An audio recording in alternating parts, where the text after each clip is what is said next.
Assalamualaikum warahmatullahi wabarakatuh.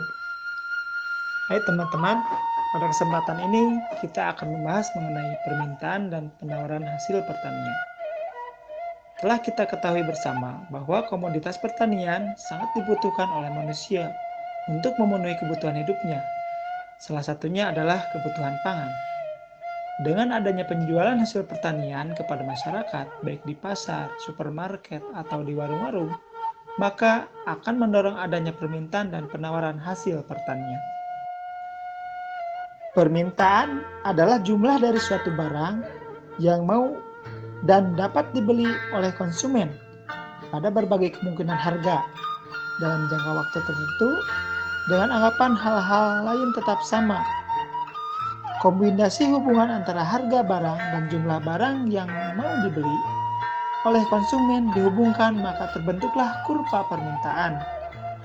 Kurva permintaan bergerak turun dari kiri atas ke kanan bawah. Namun, ada 3 kasus di mana kurva permintaan menurun dari kiri atas ke kanan bawah tidak berlaku. Pertama adalah kasus given, kedua kasus spekulasi, dan ketiga adalah kasus barang-barang prestige. Ada 3 alasan mengapa jumlah yang mau dibeli berkurang bila harga barang itu naik. Yang pertama adalah pengaruh penghasilan. Yang kedua, pengaruh substitusi. Dan yang ketiga adalah pengaruh penghargaan subjektif.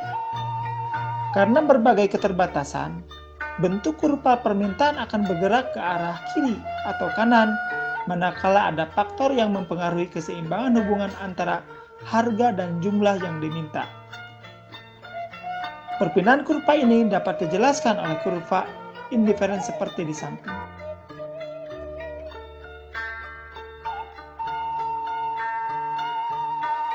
Ada 7 faktor yang mempengaruhi permintaan, antara lain 1.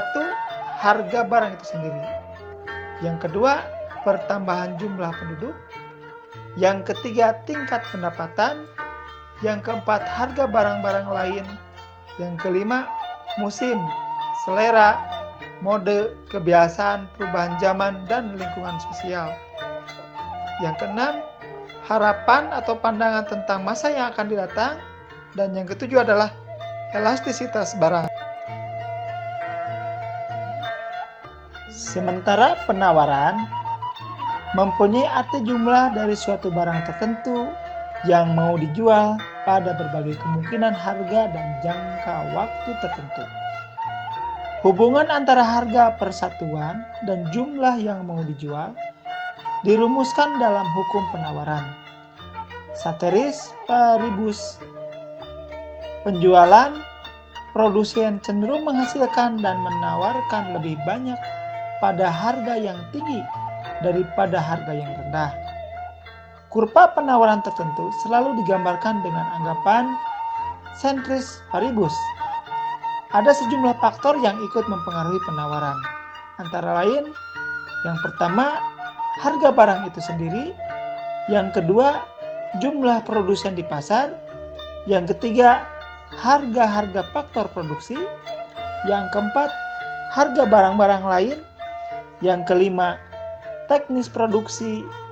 Yang keenam, harapan atau perkiraan tentang masa depan yang akan datang. Dan yang ketujuh adalah elastisitas produksi. Perubahan besaran elastisitas mempengaruhi besaran penawaran. Oleh karena itu, perlu diketahui faktor-faktor yang mempengaruhi besaran, yaitu tersedianya faktor produksi seperti tanah, tenaga kerja, dan modal. Waktu yang diperlukan untuk melakukan penyesuaian dalam mengubah kegiatan berproduksi. Konsep elastisitas digunakan untuk mengukur besar kecilnya perubahan jumlah barang yang diminta konsumen sebagai akibat perubahan harga. Konsep ini menyatakan perbandingan antara persentase perubahan jumlah barang yang diminta dengan persentase perubahan harga. Dalam banyak kejadian yang berkaitan dengan elastisitas, khususnya dalam aspek permintaan, bahwasannya harga ada 3 variabel yang paling signifikan untuk dibahas. Antara lain, 1. Elastisitas harga, yang kedua elastisitas pendapatan, dan yang ketiga elastisitas silang. Pengertian demand dan supply baru menunjukkan berbagai jumlah yang mau dibeli dan yang mau dijual.